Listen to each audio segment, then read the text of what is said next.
All right, everybody, welcome back to America's Mom. I am your host, Sharona Bishop. Thank you guys for being with us today. There's been a lot of stories lately about these trannies. And if you are triggered by trannies, you may not want to watch the show today. I know I get a little bit triggered by trannies, men who pretend to be women and will go so far as to actually inject themselves with hormones so they can even try to produce something that mimics breast milk. That is actually a real thing that some degenerate men are attempting to do. It's quite insane. Yes, I understand. I realize that. So I want to make sure that I'm showing you the real stories that are going on around our country, right here in America, by these transgenders, so you can separate fact from fiction. That is actually something that is fact. Trannies, male transgenders, male to female transgenders, really are injecting themselves with something that is allowing for something to come out of their chest that supposedly mimics breast milk, and it's really quite disturbing. I think that's going to be one of the things that is listed as child abuse. I mean, the lists are usually what is not constituting child abuse, but I think a man attempting to breastfeed a baby with some kind of bizarre serum that flows out of their chest, we don't even know what it is. I literally don't know, but I'm going to find out. I'm going to find out, and then Wednesday we're going to talk about what is it exactly that flows out of these transgender male to females who think and tell everybody else they are actually able to nurse a baby. I You have my curiosity now. I'm disturbed about the whole thing, and I'm deeply curious now. So we're going to find out, because I can't imagine that it's anything that is life sustaining. So we're gonna go there. But before we start talking about the trannies who are triggering so many people in America right now, it's just one more thing we didn't need, right? We just didn't need to welcome in the mentally insane into our society and tell everybody to accept them as normal. We really did not need to do that. It's been a very bad idea. But before we get there, I found this video and I was like, I don't know if you have ever experienced something like this, but in the very high stress times of my life, I have had moments literally when it's been, I mean, extreme, unbelievable stress, where you won't even, you're not even exactly sure what exactly is going on. And your ability to from point A to point B is massively strained. I saw this and I just thought, just about every woman I know, real women that I know, have been through something like this. Take a look. Whose car is this? My mom's. Right here. Negative. She's saying it's her mom's car, so we're working on it. Do you have ID on you? Yeah. Why would mom list it as stolen? Oh, that's not my hold on. car. Wait. Ma'am, Yeah. stop. Oh, I'm sorry. It's your mom's car? Yeah, it is my mom's car. That's her stuff in there. Oh, okay. Do you have ID on you? Yeah. Let's start with that. It was reported as stolen? Yeah, why would mom list it as stolen? I don't know. Well, when I said it was stolen, you're like, oh wait, this Yeah, isn't oh the my car. God, so the what's fact going that, on? So the fact is, when I said it was stolen, you're like, oh wait, this isn't my car. No, I thought, well, Hold on, I'm visiting from out of town and she just got this. Okay, let's see the ID. Yeah. Because I'm guessing mom doesn't have a boy's name. This car was at Fred Meyer's and someone drove off with it. So, and there's video of it. Did I take the wrong car? No. Oh my God. How would you have taken No, the yeah, wrong? that wouldn't work, would it? Well, ma'am, Yeah. hold on, listen. No, Hold on, I'm listen, time out. Before the case officer comes up and chats with you, I'm not writing anything, okay? There's a big difference between being honest and taking responsibility for, hold on, let me finish. And what's going on, okay? Because obviously, if this was, you're like, oh yeah, that's my mom's stuff in there and everything like that, I'm guessing everything in there isn't your mom's stuff, since I just read who the RO is, the registered owner. Okay. So what's going on? Let's be honest. I'm totally honest. I don't know what you're getting at. I mean, I could have. The first time I drove the car was when I flew in Friday at night. The next morning, we had a bunch of stuff to do. What's your brother's name? John. So He's the one who gave you the car? No, he didn't give me the car. It was parked at my mom's house. He got the car for my mom, but. Where's the keys to the car? It's one of those things that when you get in it, it automatically starts. This is what I'm going to guess. The owner of the car left the keys in his car. This car, These keys don't go to this car. My guess is you hopped in the car thinking it's mom's car. His keys are in the car, which will allow it to start. Did you realize that the car isn't locking? Yes, that's why I've been buying batteries. Yeah, it's not that. It's because these keys don't go to this car. So how can I? Where's her car at? Your car is probably still at Fred Meyer's where you left my it. When did the car get stolen? Today? I think yesterday or today. Accidentally stolen. When did you go out from Fred Meyer's? Was it yesterday or today? We've been going every day. She needs every time she needs something. Did you find the new. keys? So his keys are in the car. You've been driving the wrong car for however long it's been. These are, these keys are mom's keys. Yeah. They don't go to this car. Oh, I'm so sorry. Yeah. I'm so sorry. I'm so sorry. That is a lot of women in this country who have just been like on autopilot and you just accidentally get in and commit grand theft auto by stealing somebody else's car.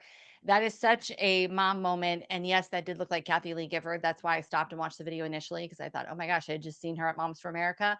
And it is not, though. But everybody's had those moments where it's just too much. There is just too much going on.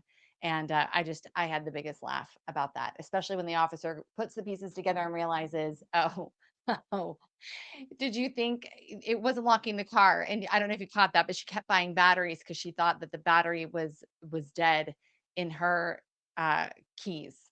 I just was laughing. I was dying laughing because that is just so typical of stressed out females not making the connections and the dots. It was just so funny. Okay, all right. So I feel like that was me, to be quite honest with you. I have had those moments wandering around in a parking lot trying to find my car and cannot remember for the life of me where I parked it. And if I could have just jumped in a car thinking it was mine, it probably would have happened. So anyway, hilarious, hilarious mom moment.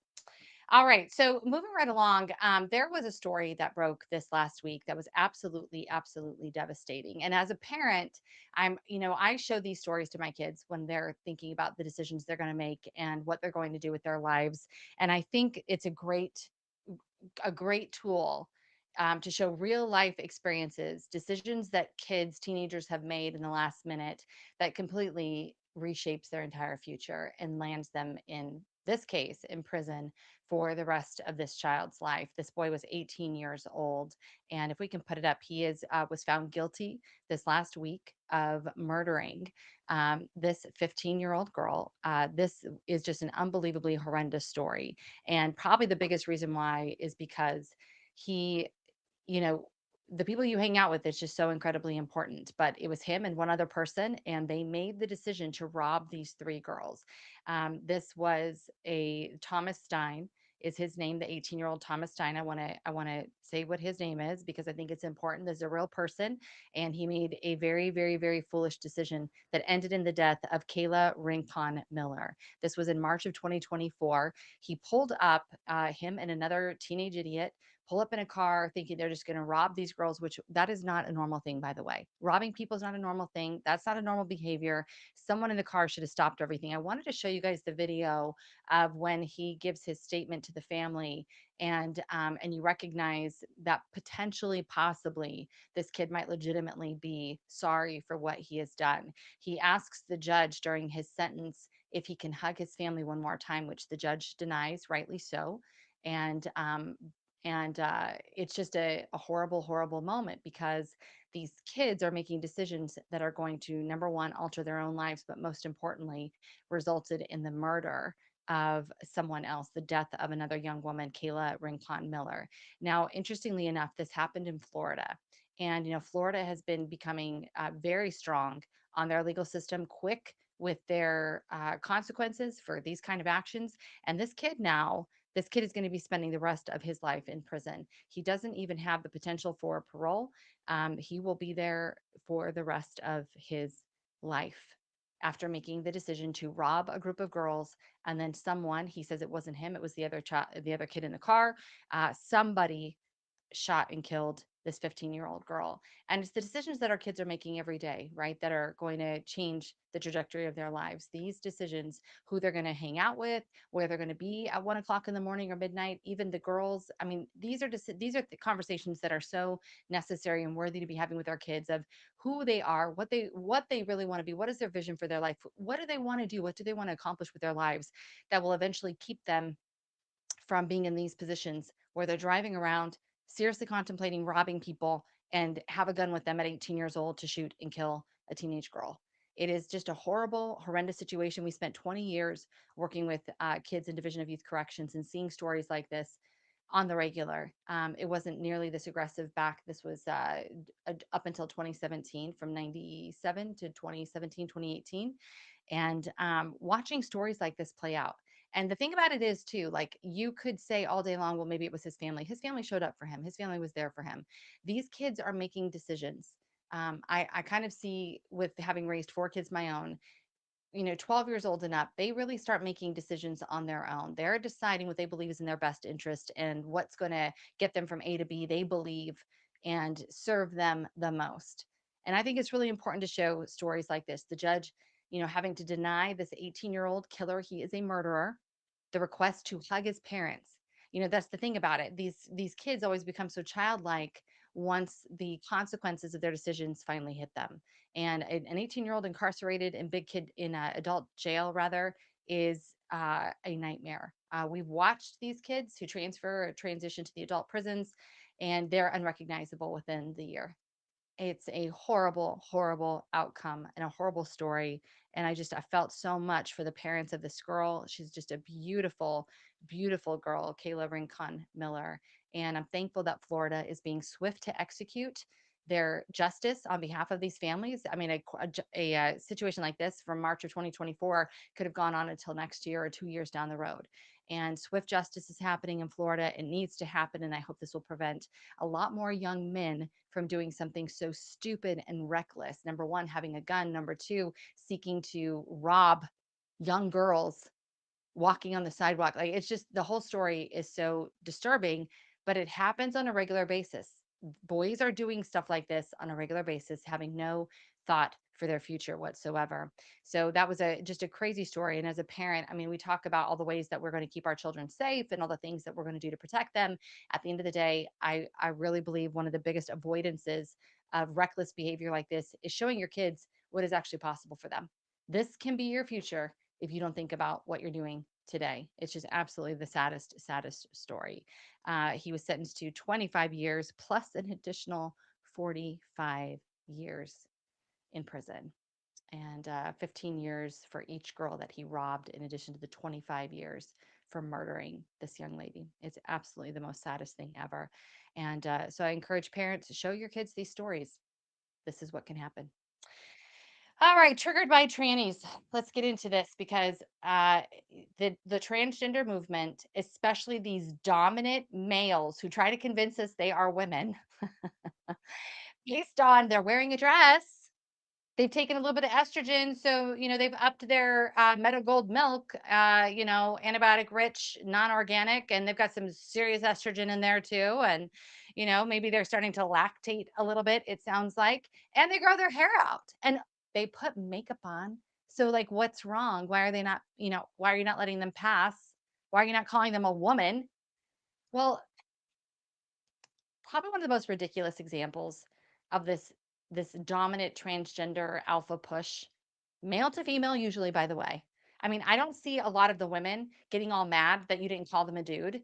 Like, I just don't see a lot of it. I really don't. I really don't. And in fact, most of the time we call those dykes, and they're very proudly representing themselves online here. I've been watching a few of them because I'm trying to understand what is going on. It's like a lot of the male to, or the female to males are deciding, never mind, I'm just joking, I'm actually a lesbian, and I'm the male version of this.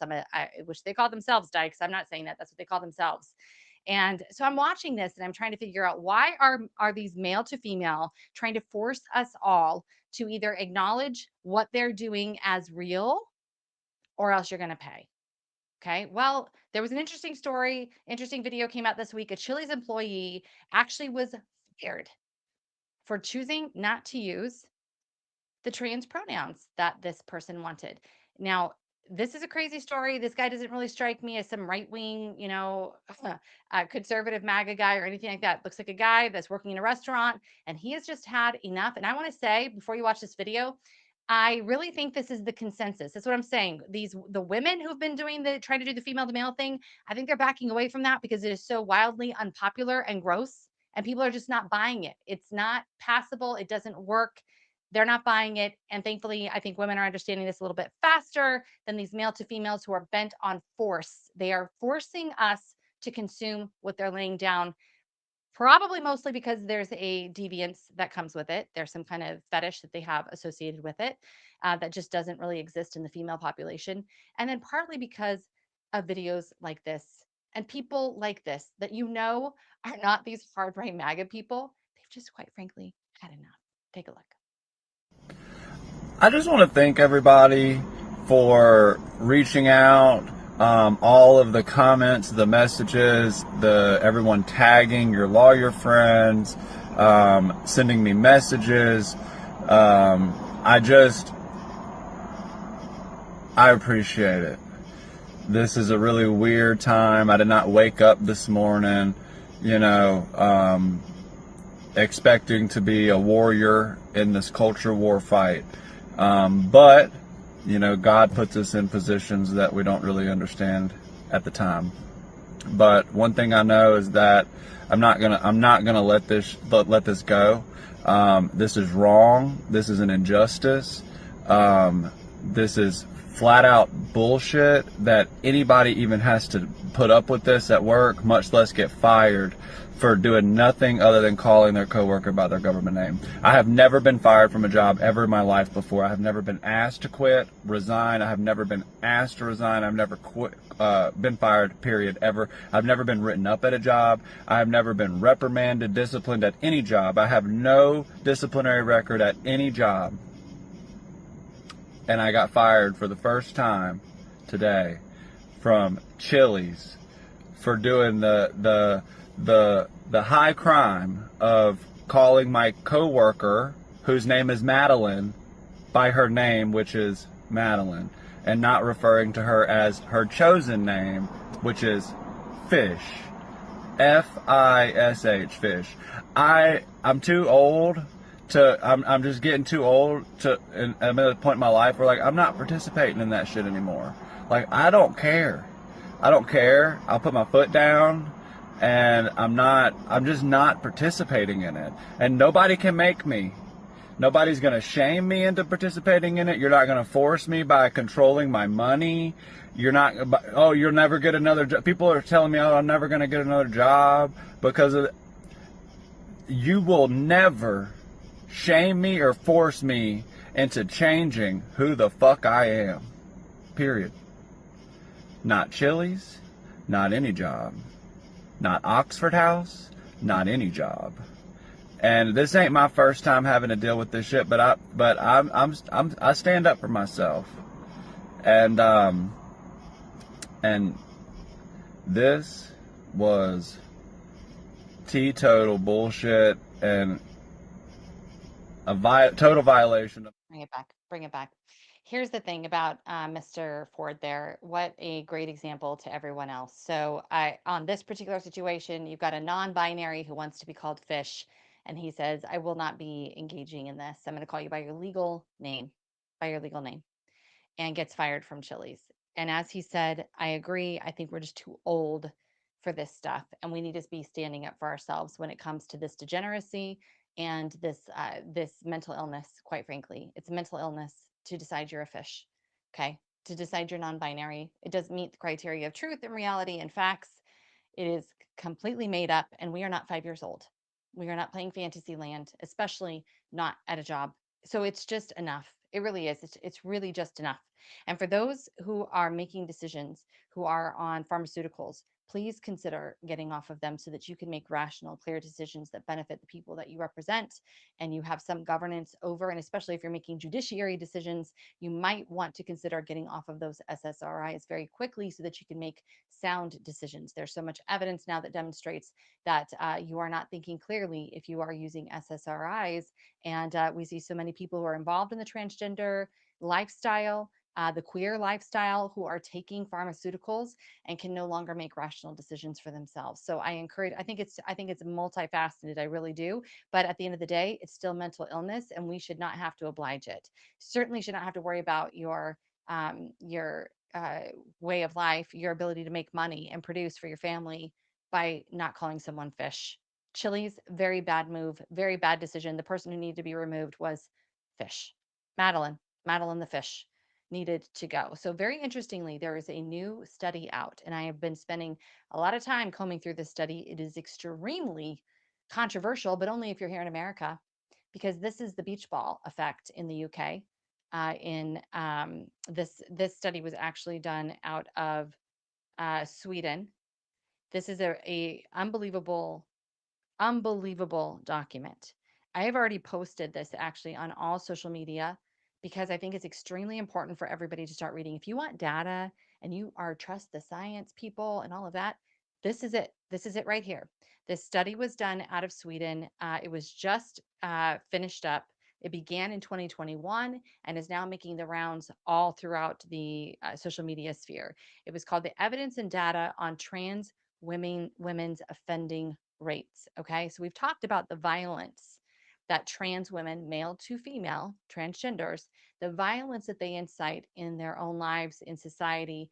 And now we actually have detailed scientific hardbacked evidence that, yes, in fact, trans women outnumber regular men vastly. I'm going to add, by the way, vastly. We're talking major double digits, well over 50% more violent than what we would call cisgender males, meaning they are men and they're just men and they're not trying to be women, they're not trying to be non-binary, they're just men, just guys, just dudes, vastly outnumber the amount of physical aggression and attacks, literally sexual assaults, as transgender women. That would be male to female women. Just keep that in mind with me. If I say a transgender woman, it just means a man who's pretending to be a woman. Okay. The study is extremely important. So what it looks at is it finally begins to break down the evidence and the data on the actual offending rates of trans women in the prison system. And the nice thing about this report, it's very short. It's about 6 pages. It only took 6 pages to tell this whole story, and the researchers are extremely respected, well known, and they did a phenomenal job documenting the details in this research. Okay, so first of all, just the summary of findings. I just want to make sure that you understand. This has been over a period of 23 years that they've been examining data as it became available, and then also working very hard with the prison systems to start documenting these cases over the years. And initially, it appeared that maybe there was going to be no real imbalance.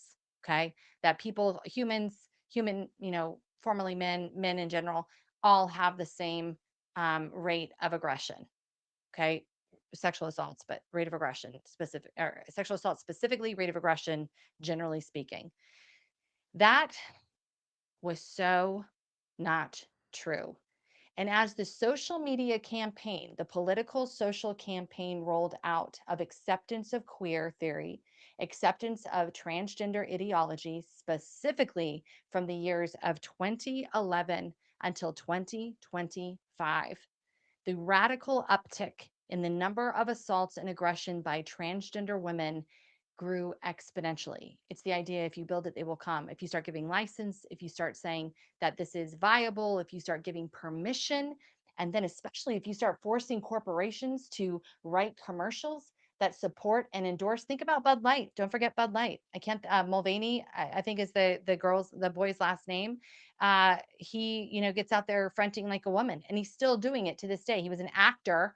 He was a theater kid and an actor, and he's acting woman face. You get out there and you're paying all these companies to jump on the bandwagon of queer theory and transgender nonsense. All of a sudden, globally, we are getting the message.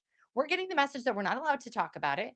We're not allowed to criticize it, or horrible things will happen to you.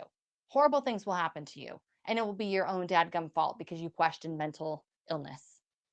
Uh, and then on top of that, you are certainly not allowed to examine whether or not there are some serious mental instabilities within the transgender cult. Okay. So, this research that was done is so important because it shuts down the narrative that transgender, male to female specifically, is just the same as a woman. It's just the same as a woman. You have these events that are being held in rural communities where transgender men are getting up with actual real women, real women who can get pregnant, who have babies, who lose babies, who actually nurse their babies, who have menstrual cycles, who go into perimenopause, who actually experience what it is to be a woman. And they're standing up there comparing themselves with real women and trying to link themselves to these real women to validate themselves. It's one of the most disgusting and like vomit inducing experiences I have ever watched. I really can't even believe or listen to. I really can't even believe that this is happening. And I can't believe that any self respecting woman would align herself with a man who is cosplaying woman face and even saying and declaring that he can nurse a baby and then provide life for multiple other children. It's so deranged. It's so deranged. We treat people with paranoid schizophrenia, with mental health issues, with depression, but we're not willing to treat men who claim they are women and are willing to chop their male parts off, their genitalia off. I mean, this is it's literally the textbook case of someone who has gone clinically insane, being willing to cut your anatomy off. This is just crazy. So, what does it go on to say? The details were pretty striking, actually. I'm going to give you some of the statistics because I really do want you all to read this. And I'm trying to get one of the scientists who backed this report to come on and talk to us at length about this and why it was necessary. We know that over in the UK and Switzerland, it has gotten completely out of control.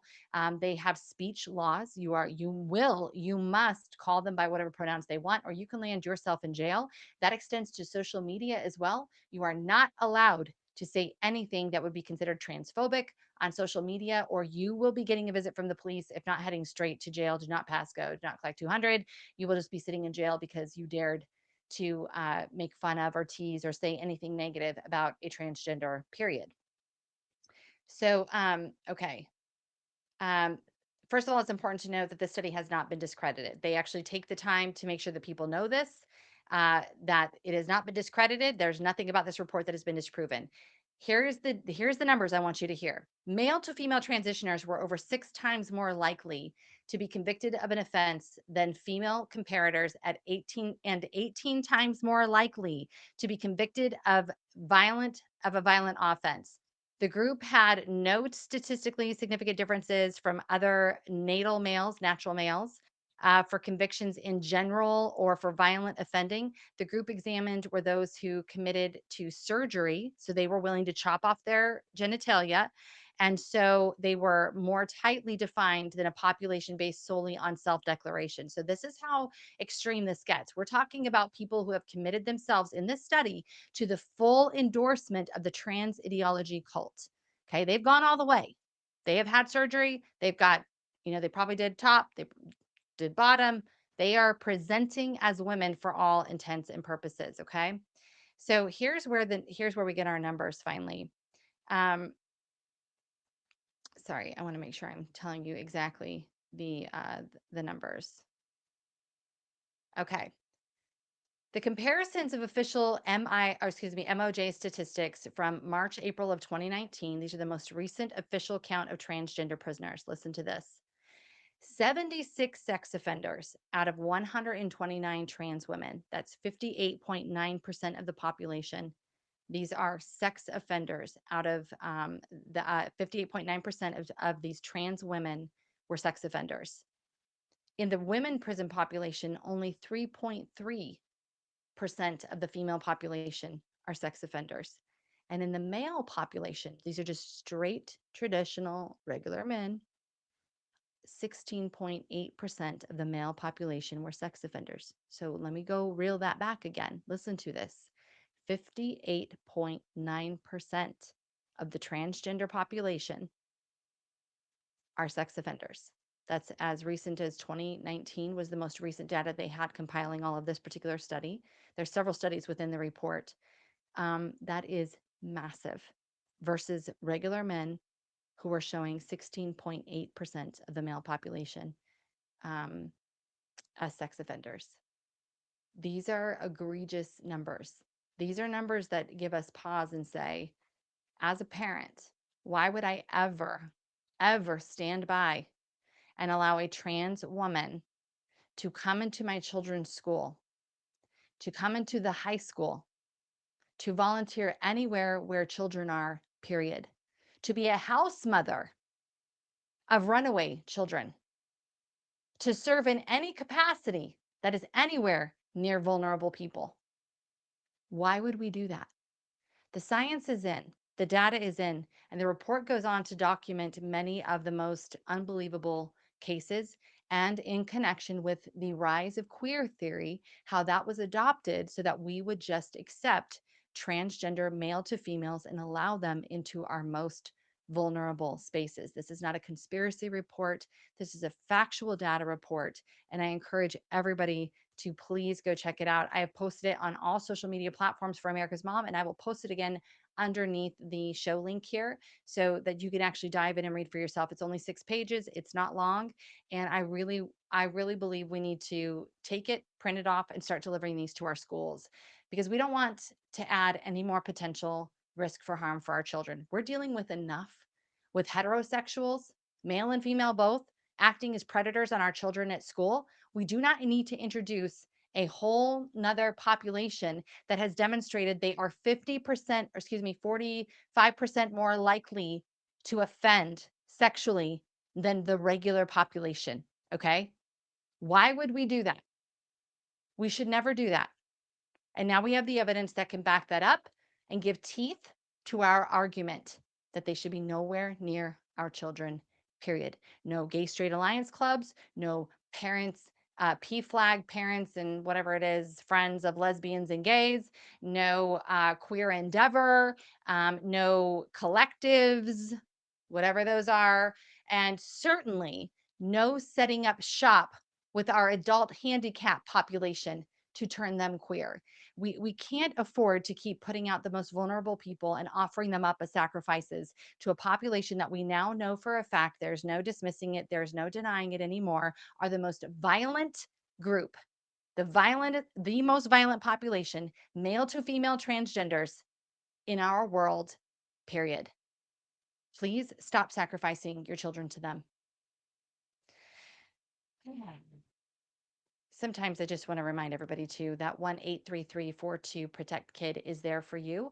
If you are a parent, if you are a caretaker, if you are a child who is listening to this and realizing that you have teachers that are trying to groom you, that people in positions of authority and trust are attempting to groom you into this ideology. If your child is struggling and you don't know what to do, please call us at 1-833-42-PROTECT-KID and we will provide connections and for some cases, legal connections to help you with any situation that you're experiencing right now because of this transgender cult and this push towards queer theory funded by the radical billionaires like Jared Polis and Pat Stryker out of Colorado.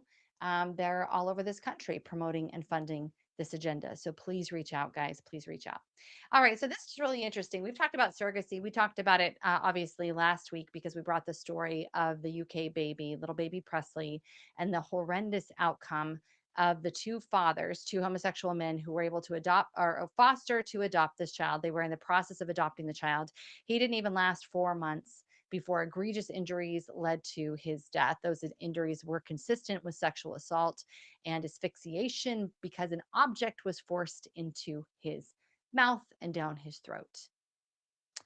So we've talked about this, and there's a very interesting story that's just come out too. Two men, this is by the Christian Post. Same-sex couple sues surrogate who refused to abort baby with cleft lip.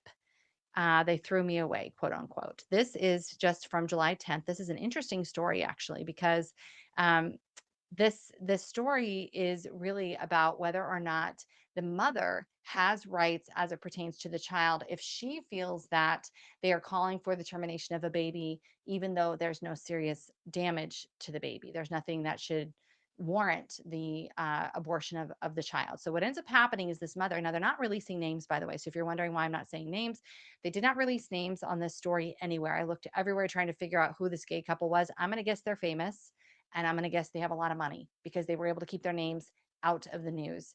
At any rate, this surrogate, they find out about 20 weeks and see that the baby has a cleft palate, and the two homosexual men want her to abort the baby immediately. They do not want to deal with this.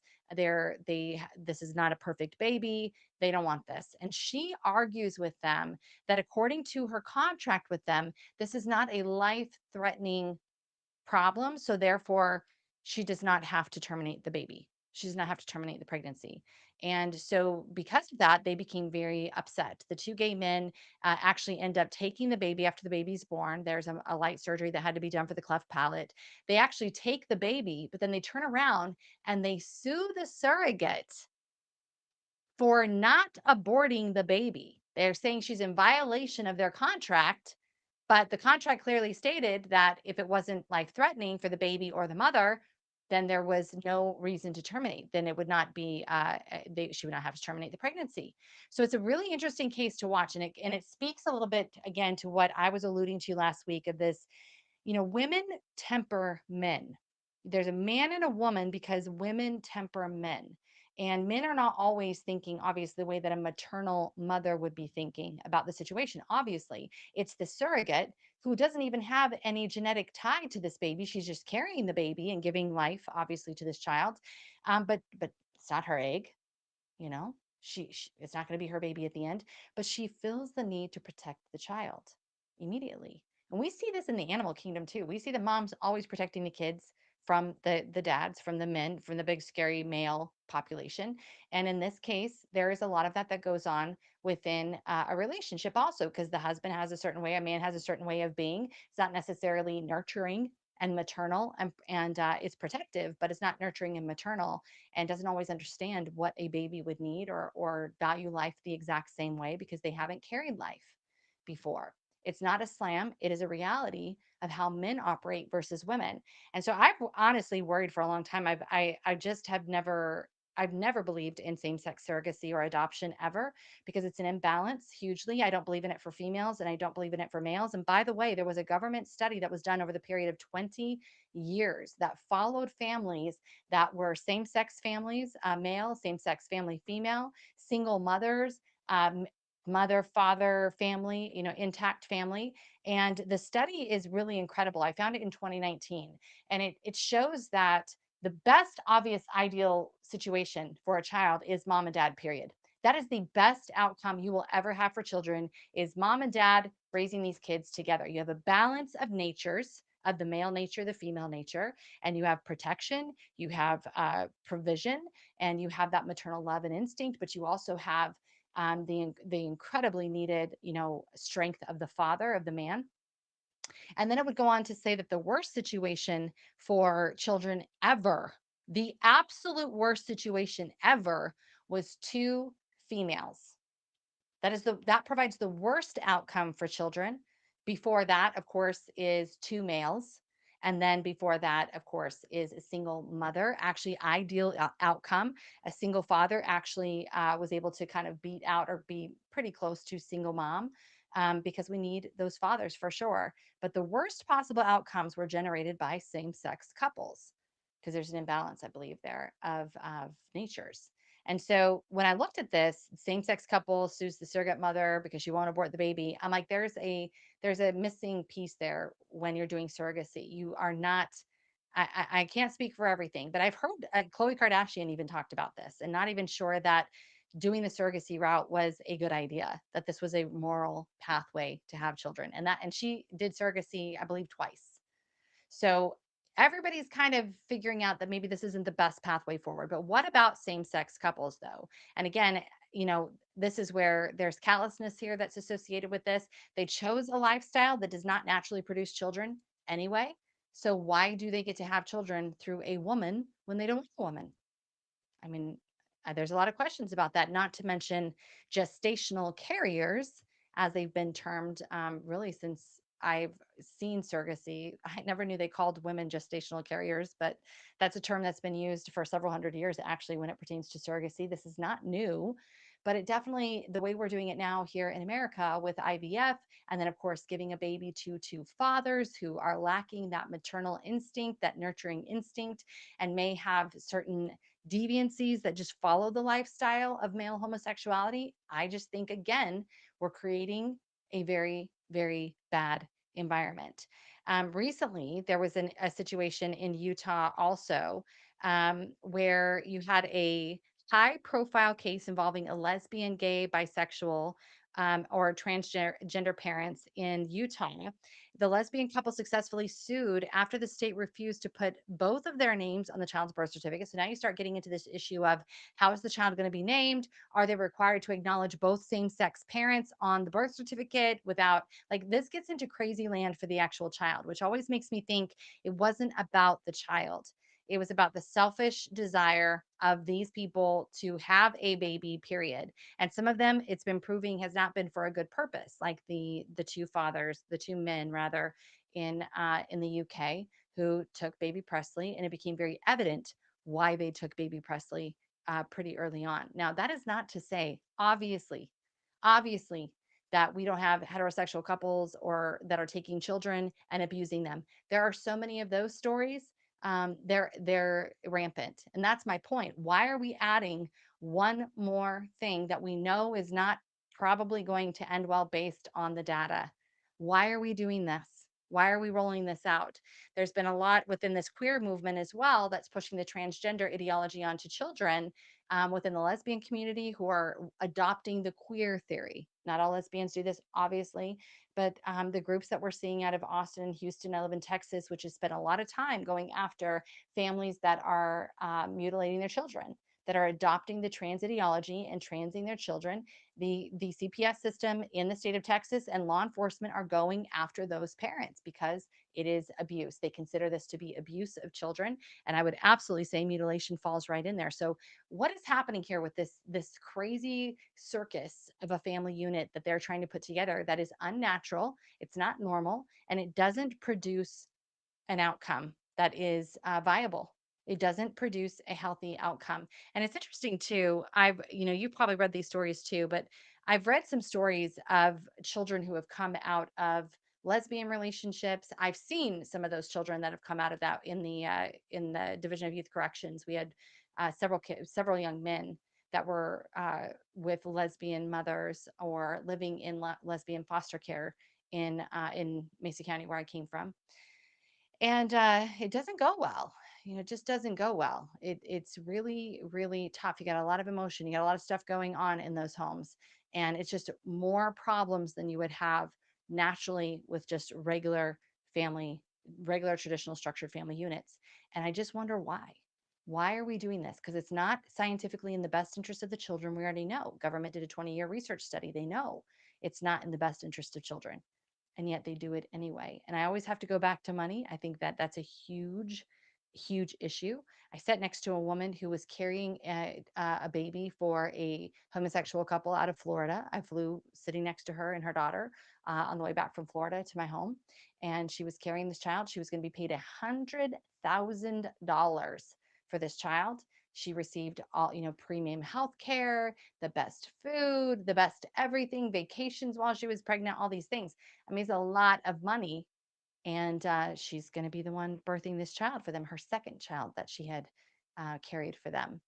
And again, I just look around, I'm like, there's no mom. There's no balance to this. And there's no evidence that this is in the best interest of a child. It's really something, really, really something. Along with that, since we see so many connections and correlations, this is a story that I was looking at this past week because I've wondered at this idea of the beach ball, right? You can only hold it underwater for so long before it just springs up, and you got a Chili's man who's like, I am over this. Nobody's going to tell me what to say, what to do. I don't even care if I lose my job. I'm not going to appease this trans cult anymore. That's the beach ball. Is people try to be nice. They try to be like, okay, you can have your moment in the sun, but they keep going and they keep wanting more and more and more. And before you know it, you can't even talk about them in the court system. You can't even expose public records about them without the judiciary jumping on board to protect them. They're getting special protections, special rights that you and I will never have because we're just normal, regular people, right? We're not trying to subvert the system and abuse people. We're not trying to steal other people's children. Okay. So we're not going to have those special protections because, frankly, we don't need them. So the beach ball is inevitably coming up. And I've wondered, like, when is this going to turn into like an equalizer situation? And if you haven't seen the equalizer, you may not know what I'm talking about. Denzel Washington does this film. There's like three of them. Don't watch the last one. It was horrible, but the first two were really super good. And the last one's just like, someone had to make a movie. It really left you wanting. But the first one is excellent. The second one's excellent. And it's that justice that we're seeking in protection of children because justice has been slow. We don't see normally swift punishment for those who are hurting kids. I remember when O'Reilly was fighting for Jessica's law and how hard they had to fight to get that law introduced, that murdering a child um, it should cost you your life. Our society for a long time, our legal system was not valuing the life of children. Well, we see that with abortion even. They fight for their right to kill babies and kill children. And so I've wondered when we were going to see some kind of vigilante stuff going on. And sure enough, this last week, very interesting, a hearing for an 18-year-old teenager um, out of Tennessee. Crazy story. He decided that he was going to start killing pedophiles. He just decided, I'm going to look up online, find the closest pedophile, and I'm going to go take him out because the law is not doing anything. And sure enough, he found this college Dale man. If we can put his picture up, guy was a registered sex offender on children. His offenses were sexually assaulting children. And he had been in the system since 2003. My husband, the Mr. Neil, he worked in criminal justice for well over 24 years, and he actually supervised the sex offender unit. And here's the deal: these guys who are going after children, it's not their first rodeo, and it sure as heck won't be their last one. He told me, by the time you actually catch these guys, they have done this upwards of 100 or more times to children in some capacity, some form or fashion. They have violated more than 100 times by the time you catch them. So I've wondered, like, when was this going to happen that somebody just decides I'm taking justice in my own hands because it just is never served. Now, interestingly enough, this young 18-year-old kid, um, first of all, I want to point out he has no shame about it. He really doesn't. His name was Kean Neal, and he showed up in court for his hearing this past week, and he had no shame about what he had done. He had been offended on when he was a child, assaulted when he was a child. Nothing apparently happened to the predator, and now here he is deciding that he's going to go out and he is going to find the closest sex offender. He went to the Tennessee Sex Offender Registry and he found the Collegedale man, and that just happened to be his unfortunate first victim. But if America and states in general, I mean, we're seeing places like Florida, they're starting to take a very, very hard stance on predatory behavior against children, which we are so glad to hear, and we want to see more of this. We want to see a uh, a care, a protection over children rather than serving them up to predators. And in places like Colorado, California, Maine is one of the worst ones as well. These blue states, by and large, they're serving children up to predators. When you have laws that do not allow you to do a background check on the dead name of a potential teacher who comes into your district and has renamed themselves some new name and they're some new gender, and you're not allowed by Colorado state law to do a background check on their dead name to see if they were a predator, to see if they had offended upon children, where it's literally you get a fresh do-over to immerse yourself where children are. And I was listening to a podcast about this topic, about the subject of where predators are lurking. Well, anywhere children are where you're going to find deviance. So we have to be diligent. And while I do not endorse going out and murdering people because justice is unfortunately slow sometimes and doesn't always serve up um, justice, doesn't always serve up justice. It's true. Um, you have to kind of go, wow, I can understand. I can understand, especially a victim deciding the justice system's not going to do it. Law enforcement's not going to do it. So I'm going to take it in my own hands. And I think it's a worthy enough cause. We're hearing stories in the prison system, men becoming very notorious on the outside for literally killing every pedophile that comes to their prisons. It's getting interesting out there. And I think this is the pushback. This is again, this is the beach ball. We protected state, not we, not us, not we the people, legislation, laws that were passed to protect offenders, sex offenders on children, it's now coming to roost. And you have an 18-year-old kid who's willing to give up the rest of his life and spend it in prison because he believes that we need to take out child predators. It's unbelievable. It's really something to be watching. And what can you say? What can you say? What can you say about that? Some people would say he was a hero. What's weirder to me, what's weirder to me about that Cloverdale College guy is that it was his family that realized he was missing. So he was still clearly in contact with his family. A guy who had assaulted children was still talking with his family, and they are the ones that reported that they hadn't seen him for a while. Isn't that interesting? I just have to know, I just have to say it out loud. If anybody in anywhere in my world had ever offended on children, that would be it. Like, this is strange. This is strange to me. We don't take that. That is a red line in the sand. There will be no coming back from that ever, ever.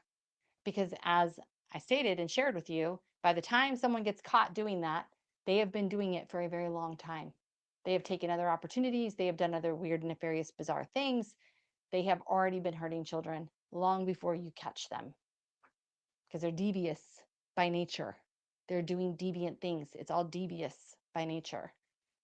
So, difficult things, difficult topics to talk about today, but this is the stuff that I care about. This is the stuff that I can do something about on a local level. I want to see us as parents being very conscientious and aware on behalf of our children. I've had these talks. I know we just have a couple minutes left, but I've had these talks with my boys, especially because the uptick in sexual abuse towards boys is rising. It is becoming very, um, uh, I mean, it's always been a problem, but the increase is really jarring. The increase in abuse of boys by these predators is very jarring. I always thought when I was growing up, and it's true, mostly it was geared towards girls. At least they were the ones reporting. And it could have just been that maybe boys in the past haven't reported when things like this happen to them. But I've always told my boys, I'm like, you always need to watch out for that person that's being way too nice to you, the one who's being too nice to you, the one who's seeking you out, the one who's asking for your help, trying to build a little bit of an unnatural relationship with you, a little closer, intimate relationship with you than anyone else is trying to do. The problem is our kids get flattered a little bit, especially because a lot of times these deviants are people in positions of trust and authority that are respected. How many times have we seen teacher of the year was the one who was offending on the children? It's happened multiple times. And you know what? I'll pull that together for Wednesday, actually, and we'll just look at that. In fact, whenever I see teacher of the year, I get very leery. I'm like, do not talk to them. Stay away from that person. They just got teacher of the year. It's a no go for me. Stay far away from them. Okay. Unless if they're like 65, 75 years old, whatever, fine. But for my boys, I'm very adamant. Like at some point when they're older, just rehashing the things that I've shared with them about keeping your eyes open, making sure you're not alone in places, especially you've got boys doing sports. I think of Denny Hester, who was the number two in command in the country under George Bush Senior, George Bush Senior, and it ended up that he was a prolific pedophile. Uh, you know, friends with Epstein, of course, too. Denny Hester was one of the most savage, prolific pedophiles probably this country has ever seen. And he was the number two man in power under George Bush Sr. in this country. And he was using his position. He was going after boys in sports. He was a wrestling coach. He was using those positions to get himself close to boys, and then he would violate them. So I have been that mom, and I just want to encourage you moms and dads out there too. Don't turn away. Don't be like, that's crazy. You've got to arm your kids. You've got to empower them to have a side eye. My kids have a side eye and they wear it well. And not only that, but to be seen a little bit as that parent that's a slightly bit unhinged. You do not know what she will do or he will do if something were to happen to his family, I think is a very good place to be. A very good place to be. We don't need to be liked. We don't need to be liked.